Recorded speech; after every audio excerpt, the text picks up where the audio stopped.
ဒီတစ်ခေါက်ကျွန်တော် power bank အိမ်ကုန်အကြည့်လေးတွေနဲ့နည်းနည်းပြပေးကျွန်တော်ဟိုဟာဒီ2မျိုးလေးပေါ့ဒီ2မျိုးကိုဒီဟာက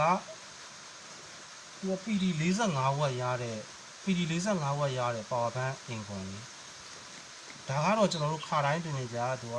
22.5 watt power bank အိမ်ကုန်နှစ်ခုသူကဒီမှာရေးထားတာလဲသူက PD 45 watt သုံးလို့ရတယ်နောက်ထပ်တစ်ခုသူ့ရဲ့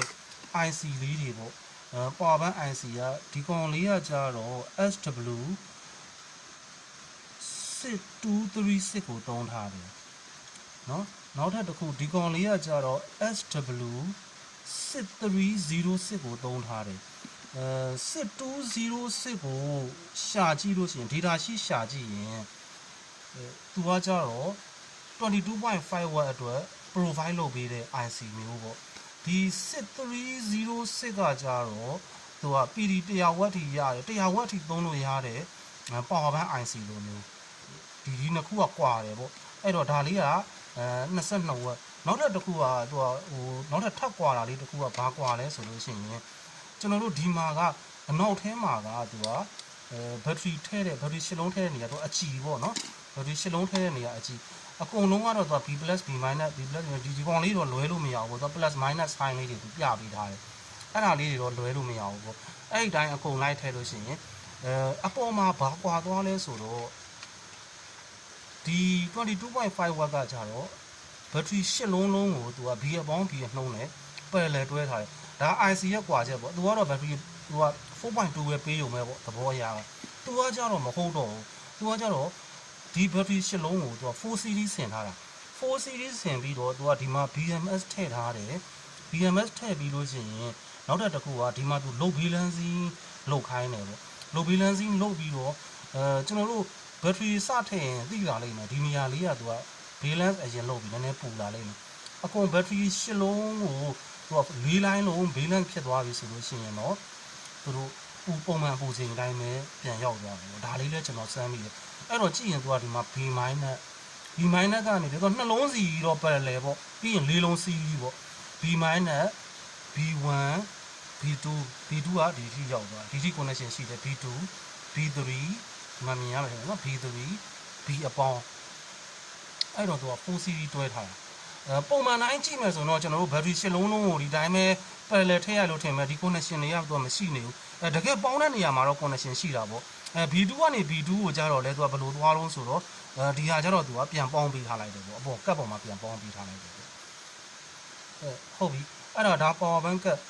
ဒီကနေပြီးတော့သူက BMS ခံထားတယ်သူအဲ့ကြတော့တစ်ခုထူးခြားတာပါလဲဆိုကျွန်တော် battery တန်းထည့်လို့ရှိရင်ဒီ 22.5 watt ကတော့ battery ထည့်တာနဲ့သူကတန်းပြီး on ပေးလို့ရတယ်သူကတော့ BMS ကဖွင့်ပေးတဲ့အချိန်ကျမှကျွန်တော်တို့ on ပုံမှန်တိုင်း charging line ထိုးလိုက်တယ်လို့ပေါ့ charging line ထိုးလိုက်ပြီး BMS ဖွင့်သွားပြီဆိုတော့ power bank ကိုသုံးလို့ရပြီ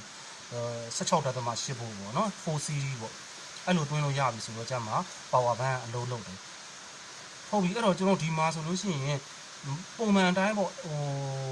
battery အကြောင်းကိုလည်းနည်းပြောတဲ့အခါကျတော့သူကတော့ရှစ်လုံးလုံး parallel တွဲတဲ့အတွက်ကျွန်တော်တို့ဈေးကွက်မှာ battery ရဲ့ specification အရာဆိုလို့ရှိရင်ဘယ်လိုသွားလို့ဆို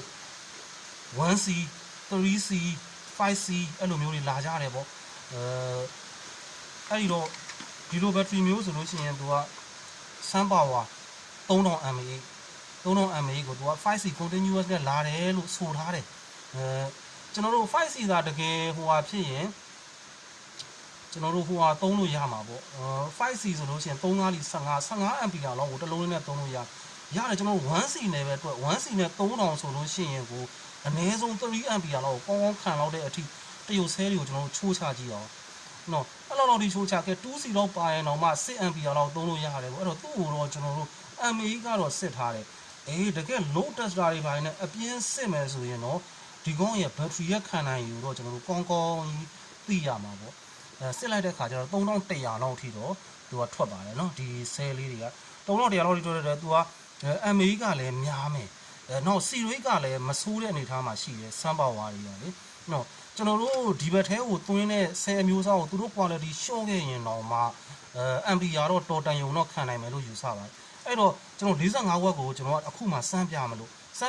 တော့45 watt အတွက်ကျွန်တော်တို့ B0 ကနေစပြီးတော့ B ဒီဆဲလေးရှစ်လုံးကျွန်တော်ထည့်ကြည့်တယ်နော် B0 စထည့်မယ်မ B0 နဲ့ B1 ပေါ့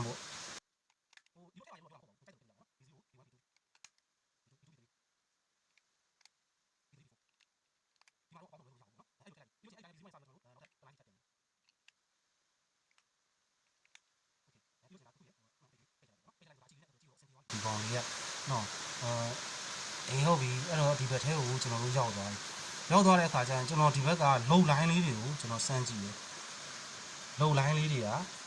နွေးတယ်ဆိုရင်လေးနွေးနေတယ်ပေါ့နော်ဘာလို့လဲဆိုတော့ကျွန်တော်ကဆဲတွေကခြာကျင်သွင်းပြီးသားဟုတ်ခြာကျင်သွင်းပြီးသားဆိုတော့အဲ့တော့ကျွန်တော်တို့သူ့ရဲ့ temperature လေးကျွန်တော်တို့တိုင်းကြည့်အောင်နော်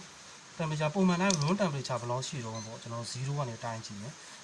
ပုံမှန်တိုင်း26ပေါ့နော်26မြင်နေရမယ်အဲ့တော့ကျွန်တော်26ပုံမှန်တိုင်း room temperature ကိုကျွန်တော်ပြန်ကြည့်မယ်နော် okay 26နော်အဲ့တော့ဒီကောင်လေးကိုကျွန်တော် sensor လေးကိုဒီလုံလိုင်းပေါ်မှာကျွန်တော်တစ်ချက်ကတ်ကြည့်မယ်နော်29 31 32ဒီ temperature တက်လာဒီနေရာလေးကတော့ temperature ဆွဲနေရအောင်ဒါပေမဲ့အဲ့ဒီ34 35ပေါ့သူ temperature ကျသွားတဲ့အချိန်အထိကျွန်တော်တစ်ဖြတ်ဆောင်ပေးမယ်ပေါ့နော်9မိနစ်10မိနစ်လောက်အဲ့လောက်နေလို့ရှိရင်တော့နောက်ထပ် clip တစ်ခုနဲ့ထပ် join ပြီးတော့ video တစ်ခုနဲ့ထပ် join ပြီးတော့ temperature ကျသွားတဲ့စီကနေဘာလို့နှုံးဝင်ကြာမှာကိုကျွန်တော်တို့ဆောင်ရနော်ဟုတ်ကဲ့ပါhello okay အခုလောက်ဆိုရင်တော့ဒါမဆိုးတဲ့အနေအထားရောက်သွားပြီပေါ့ကျွန်တော်တို့26 29 room temperature ကနေပြီးတော့5 degree လောက်ပို့တယ်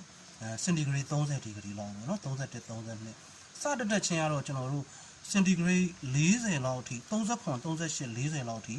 တက်တယ်အခုဒါ temperature ကျသွားပြီတဖြည်းဖြည်းနဲ့သူဆဲအလိုင်းလုံးလို့ဆဲတွေညီသွားပြီလုံမဆွဲတော့ဘူးဆိုရင်တော့သူက temperature တက်เสียအကြောင်းမရှိတော့ဘူးပေါ့နော်ဒါဆိုရင်တော့ဒါ temperature တိုင်းတဲ့ကိစ္စလေးပြီးသွားပြီပေါ့နော်အဲ့ဒီတော့ကျွန်တော်တို့ဒီဟာက 4 series တွဲထားပြီးသား4 series ကို2 parallel တွဲထားပြီးသားပေါ့အဲ့ဒါလေးကိုကျွန်တော်တို့ကလုံတစ်ချက်စမ်းကြည့်အောင်45 watt သူရသလားပေါ့45 watt ဆိုတော့ကျွန်တော်တို့ကတော့လက်ရှိကတော့ဖုန်းနဲ့ပွတ်ချက်တွေတာဘူချက်တွေအဲ့လိုမျိုးတွေအတွက်စမ်းမယ်ပေါ့နော်သူကတော့ 4 series တွဲထားတဲ့အတွက်ကျွန်တော်ပြောသလိုပဲ BMS ကိုပထမဆုံးစဖွင့်ဖို့အတွက်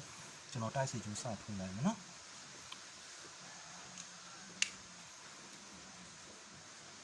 okay juicy နဲ့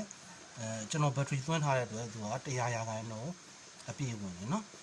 ဟုတ်ပါပြီအဲ့ဒါရယ်နောက်သူ့ရဲ့ function လေးတွေကတော့ဒါဆိုရပါပြီနော်ကျွန်တော်ဒီတိုက်စီကျိုးဖြုတ်လိုက်ပြီသူ့ရဲ့ function ကတော့ကျွန်တော်ဒါမျိုးဖွင့်ရင်သူလင်းမယ်နှစ်ချက်ပြန်နှိပ်လိုက်ရင်ပိတ်သွားမယ်နောက်ဖိနှိပ်ထားလို့ရှိရင်မီးပြောက်အားလဲကောင်းတယ်အလင်းလဲကောင်းโอเคပြန်ဖိနှိပ်ထားရင်ပိတ်သွားမယ်ဒါကတော့သူ့ရဲ့ function ဒီတိတ်ကလေးကိုခွာပြီးသွားရင်တော့အပေါ်ကဒီအချီမှန်လေးတစ်ခေါက်ပြန်အုပ်ပေးလိုက်ပေါ့သူအကွက်လေးအတိုင်းသူကွက်တိရှိတယ်ဒီမှန်လေးအတိုင်းကွက်တိပေးဒါဆိုရင်100မှာခက်လို့လဲနှိပ်လို့ရမယ်နှစ်ချက်ပြန်နှိပ်ရင်ပိတ်သွားမယ်သူ့တိုင်းဖွင့်ထားပြီးတော့ဟိုဟာတော့ပေါ့10မိနစ်လောက်နေရင်လည်းသူပိတ်သွားပါတယ်နော်အော်တိုလည်းပိတ်တယ်ကိုယ့်ကိုလည်းပြန်ပိတ်လို့ရတယ်မန်နျူလည်းပိတ်လို့ရတယ်ဟုတ်ပြီတိုက်စီသူက PD 45 watt ဆိုတော့တိုက်စီကိုကျွန်တော်တို့အားသွင်းကြည့်အောင်ကျူစီနဲ့ဝင်လာလို့နော်ကျူစီစီကျိုးကတော့ကျိုးကတော့ခေကောင်းတာလေးလိုတာဗောနော်အဲ့တော့ကျွန်တော်ဒီမှာသူကတိုက်စီ2ပေါက်ပါမယ်တိုက်စီ2ပေါက်ပါမယ်ရိုးရိုး USB အကြီး2ပေါက်ပါမယ်အကုန်လုံးကတော့သူက fast charger ပဲဗောနော် super fast charger ပဲဟုတ်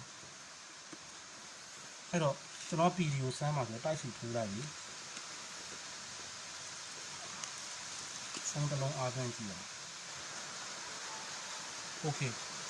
အဲ့ဒါဆိုရင်သူကချက်ချင်းပြန်ပြီးတော့သူကသူ IC ကနေ change ပြီးတော့ဖွက်ချက်ကို change ပေးသွားတယ်အဲ့လိုမျိုးသူကပေါ်လိုက်ပြောင်းလိုက်ဖြစ်တယ်လို့လဲတန်တရားဖြစ်တတ်ကြတယ်အဲ့ဒါလည်းတကယ်တော့မဟုတ်ပါဘူးသူကသူ IC ကနေပြီးတော့ပြန်ဖတ်ပြီးတော့ဟိုဟာလုပ်ပေးသွားတာပေါ့နော်ဖွက်ချက်တာဘိုချက် QC အဲ့လို change ပေးသွားတာပေါ့နော်ဒါဆိုရင်သူကခါကျင်လုပ်နေတာနော်ရပါပြီနော်လောက်တယ်